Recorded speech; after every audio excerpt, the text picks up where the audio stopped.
Hello everyone, I hope कि आप सब मस्त होंगे। मूवी के स्टार्टिंग में हमें एक लड़की को दिखाया जाता है जो कि हाय कर रही होती है। वो लड़का इस लड़की को देखकर सोचता है ये लड़की और इस लड़की की स्माइल उस लड़की से क्यों मिलती है। वो लड़की इससे पूछती है क्या तुम परीन हो क्या नहीं। वो लड़का पूछता है कि तुम कौन हो। लड़की कहती है मैं ते हूँ, मुझे तुमसे मिलकर अच्छा लगा, मुझे तुमसे कुछ पूछना है, प्लीज़ मेरे बातों का जवाब दो, क्या तुम परीन हो। वो लड़का अपना सारा सामान उठाकर चला जाता है और कहता है कि मुझे फॉलो मत करो। और तेहा को कुछ भी समझ में नहीं आता। हमें दिखाया जाता है कि वो लास्ट 1 साल से किसी का इंतज़ार कर रहा है। वो किसी को कॉल मिलाता है, देखते हैं कि जवाब नहीं आता। इस वजह से वो बहुत हार्ट ब्रोकन हो जाता है। हमें पास्ट का सीन दिखाया जाता है जहां हमारा हीरो प्लेन में होता है। उसे एयर होस्टेज आकर पूछती है सर क्या आप शैंपेन लेंगे। हमारा हीरो कहता है क्या तुम मुझे शैंपेन दे रही हो, क्या तुम्हारे पास इससे स्ट्रॉन्ग कुछ नहीं है। वो कहती है हमारे पास है, आपको किस तरह की ड्रिंक चाहिए। परीन कहता है जैसे कि विस्की, वोडका, टेकला, जो कुछ भी हो लेकिन स्ट्रॉन्ग होनी चाहिए। परीन अपने डैड को कॉल मिलाकर कहता है कि मैं हांगकांग के लिए जा रहा हूँ, मुझे नहीं मालूम कि वहाँ मुझे कितना टाइम लगने वाला है। उम्मीद करता हूँ आप और मॉम। इसके आगे वो कुछ बोल नहीं पाता। कहता है कि आप मुझे कॉल करना जब आपको ज़रूरत हो। परीन को हांगकांग में दिखाया जाता है। परीन अपने फ्रेंड से कहता है कि मैं यहाँ अपने मॉम को तलाश करने आया हूँ।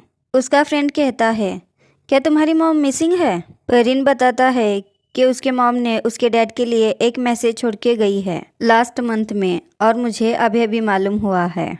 उसका फ्रेंड पूछता है कि मैसेज में क्या लिखा है। उन्होंने डैड के लिए मैसेज छोड़ा है कि मैं तुम्हें छोड़कर जा रही हूँ, मुझे ढूंढने मत आना।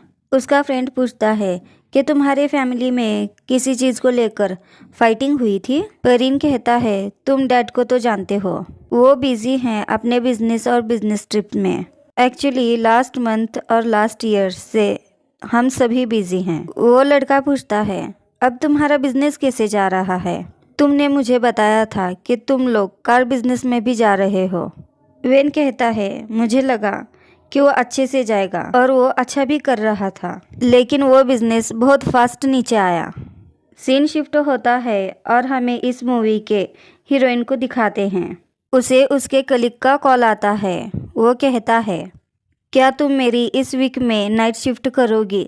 वो कहती है सुबह में मेरी शिफ्ट रहेगी, बाद में शाम में तुम्हारी, मैं ये सब कैसे मैनेज कर पाऊंगी। प्रॉब्लम ही कुछ ऐसी होती है तो वो मान जाती है और वो नाइट में उसके जगह काम करने के लिए रुक जाती है। हम देखते हैं परीन और उसका फ्रेंड बिल्कुल ड्रंक होते हैं। उन्हें देखकर हमारी हीरोइन कहती है ये दोनों कहीं मेरे काउंटर पर ना चले आएं। और होता वही है जो हम चाहते हैं कि ना हो। परीन और उसका फ्रेंड शोर मचाने लगते हैं कि 2 more shots, 2 more shots। हमारी हीरोइन उनसे अच्छे से डील करने की कोशिश करती है। और तब वहाँ एक सर आते हैं और उसके फ्रेंड को सही जगह कार पार्क करने के लिए लेकर चले जाते हैं। परीन काउंटर पर लेटने लगता है। हमारी हीरोइन उससे थोड़ा तेज़ आवाज़ में पूछने लगती है सर आपके पास रिजर्वेशन है। परीन कहता है हे मैं ड्रंक हूँ, बहरा नहीं हूँ एरिस। एरिस अपने बैच को देखकर समझ जाती है। एरिस अपने नॉर्मल वॉइस में पूछती है सर आपके पास रिजर्वेशन है। परीन कहता है नहीं है। एरिस चेक करती है और बताती है फुल्ली बुक्ड है, हमारे पास एक रूम अवेलेबल है लेकिन वो स्वीट रूम है, रूम नंबर है 2802। वो अपने सारी डॉक्यूमेंट्स की बैग देता है और वहाँ से चला जाता है। इस मोमेंट पर हमारी एरिस को कुछ भी समझ में नहीं आता। एरिस डॉक्यूमेंट्स निकालकर उसका नाम फिल करने लगती है। जैसे हम लोगों को इनके नाम समझ में नहीं आते, उसे भी कुछ समझ में नहीं आ रहा होता है। तब उसकी मैनेजर आकर पूछती है क्या हुआ है। एरिस बताती है अभी यहाँ एक ड्रंक गेस्ट आया था, वो अपना वॉलेट यहीं छोड़ गया है जिसमें उसका पासपोर्ट है और भी बाकी सामान है। मैनेजर बताती है ठीक है तुम उसका सामान ध्यान से दे देना और इस लगेज के साथ, और उसे उस गेस्ट का ख्याल रखने के लिए कहती है। और यहाँ एरिस ना चाहते हुए भी मान जाती है। अगले सीन में हम देखते हैं एरिस परीन को उठाकर ला रही होती है। परीन एरिस से बिल्कुल भी संभल रहा नहीं होता।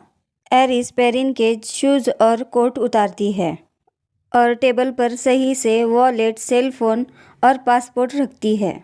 परीन उससे उठता नहीं तो वो बिस्तर नीचे ही लगाती है और उसे देखकर कहती है, कहना पड़ेगा ये लड़का सच में बहुत क्यूट दिखता है। और वो उसे मुस्कुराते हुए देखने लगती है और खुद को होश में लाकर कहती है, एरिस ये तुम क्या कर रही हो? और एरिस वहाँ से चली जाती है। सुबह का सीन दिखाया जाता है जहाँ एरिस सोई होती है। उस वक्त उसे कॉल आता है। कॉल पर उसे बताया जाता है कि अभी बॉस का कॉल आया था। उन्होंने मिस्टर पेरिन का टेक केयर करने के लिए कहा है। पेरिन के फादर ने हमारे बॉस को कॉल करके कहा है, अगर हमने ऐसा नहीं किया तो हम प्रॉब्लम में आ सकते हैं। इसकी वजह से एरिस होटल चली जाती है। पेरिन काउंटर पर आकर पूछता है, मैं इसके ओनर को तलाश कर रहा हूँ। एरिस उस चीज को जल्दी से ले लेती है और बताती है, सर ये तो मेरा है। पेरिन कहता है, अच्छा तो तुम थी मेरे रूम में। एरिस कहती है, यस मिस्टर बुनी परीन। पेरिन कहता है, मेरा नाम भूनित परीन है, और वो वापस से गलत प्रोनाउंस करती है। पेरिन कहता है, तुम क्यों मेरे रूम में थी? एरिस कहती है, क्या आपको याद नहीं है सर? ठीक है कहकर वो बताने लगती है, आप लास्ट नाइट ड्रंक होकर आए थे। उस वक्त पेरिन को कॉल आता है और वो फोन पर बातें करते हुए जाने लगता है। एरिस उसे आवाज लगाती है और कहती है, आप बाकी की स्टोरी सुनना नहीं चाहोगे? पेरिन कहता है, मैं लास्ट नाइट ड्रंक था, यही स्टोरी है। एरिस वापस से आवाज लगाती है और कहती है, सर और कुछ है जो हम आपके लिए कर सकें? पेरिन कहता है, मुझे हेल्प की ज़रूरत नहीं है। और तब उसे रात के सारे सीन याद आने लगते हैं, उसे किस तरह एरिस ने संभाला था। अगले दिन एरिस उसके लिए एप्पल लेकर आती है और यही स्टोरी कई दिनों तक चलती रहती है। एरिस पेरिन का अच्छे से ख्याल रखती है। काम के लोड और पेरिन की वजह से वो बहुत परेशान हो जाती है। एरिस पेरिन को तलाश कर रही होती है। तब दो सर उसे पूछते हैं, मैम हमारा की कार्ड खो चुका है, क्या आप हमें दूसरा की कार्ड दे सकते हैं? वही दो लोग बताते हैं, हमें लगा कि हमने की ऊपर रूफटॉप पर छोड़कर आए हैं। उस वक्त हमने देखा कि एक लड़का ड्रंक है और कह रहा था कि मैं बर्ड हूँ, आपको वहां जाकर देखना चाहिए। एरिस कहती है, ठीक है सर, शुक्रिया कहकर वो चली जाती है। रूफटॉप पर हमारा पेरिन होता है। एरिस कहती है, सर हर एक प्रॉब्लम का सोल्यूशन होता है और सोल्यूशन में पीस होता है, प्लीज़ सर आप नीचे आ जाइए। पेरिन नहीं सुनता, तब वो उसे नीचे खींच लेती है, जिसकी वजह से पेरिन के पैर को लगता है। पेरिन पूछता है, तुम क्या कर रही हो? एरिस बताती है, सर मैं आपको बचा रही हूँ। पेरिन कहता है, लेकिन किससे? एरिस कहती है, मैं आपको जंप करने से बचा रही थी। पेरिन कहता है, लेकिन मैं जंप नहीं कर रहा था, मैं तो फ्लाई कर रहा था क्योंकि मैं बर्ड हूँ। एरिस कहती है, सर आपको बर्ड्स पसंद है, ये अच्छी बात है, लेकिन आप बर्ड नहीं हैं, आप तो बुनी परीन हैं। पेरिन कहता है, बुनी परीन नहीं, मेरा नाम भूनित परीन है। पेरिन कहता है, मुझे डॉक्टर की जरूरत है, डॉक्टर को बुलाओ। पेरिन कहता है, तुम मत जाओ, तुम डॉक्टर को कॉल करो। डॉक्टर आते हैं तो वो पेरिन के बारे में पूछती है कि वो कैसा है। डॉक्टर बताते हैं कि कोई सीरियस बात नहीं है, 4-5 दिन रेस्ट करेंगे तो ठीक हो जाएंगे। वो डॉक्टर को थैंक यू कहती है और वो डोर के बाहर प्रैक्टिस करती है कि वो पेरिन से बात कैसे करेगी, क्योंकि पेरिन को चोट एरिस की वजह से लगी होती है।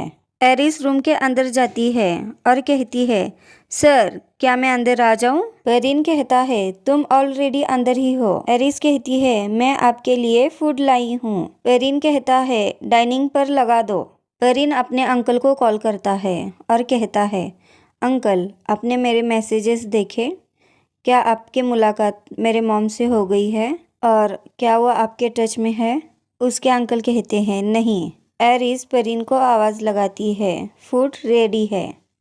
एरिस कहती है, जैसे कि मुझे पता है कि आप थाई है, इसलिए मैंने थाई के स्ट्रीट पर से आपके लिए थाई फूड लाई हूँ।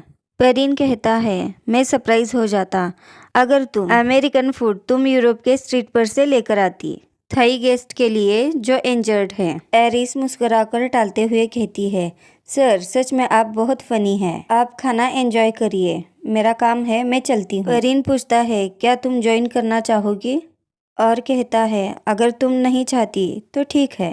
एरिस कहती है ऐसा भी नहीं सर, मेरा मतलब है हाँ क्यों नहीं, मुझे सच में अच्छा लगेगा अगर मैं आपको ज्वाइन करूँगी तो।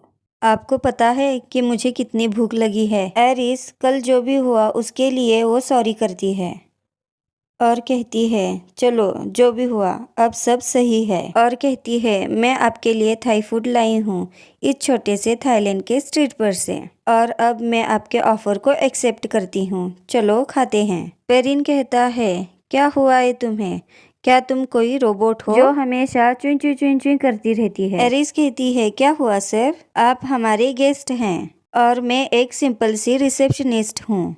और वो दोनों खाने लगते हैं। पेरिन को वो खाना अच्छा लगता है और वो उस खाने की तारीफ करता है। एरिस कहती है सर आपको पसंद आया। पुरिन उसके बाकी के लाइंस को पूरा करता है।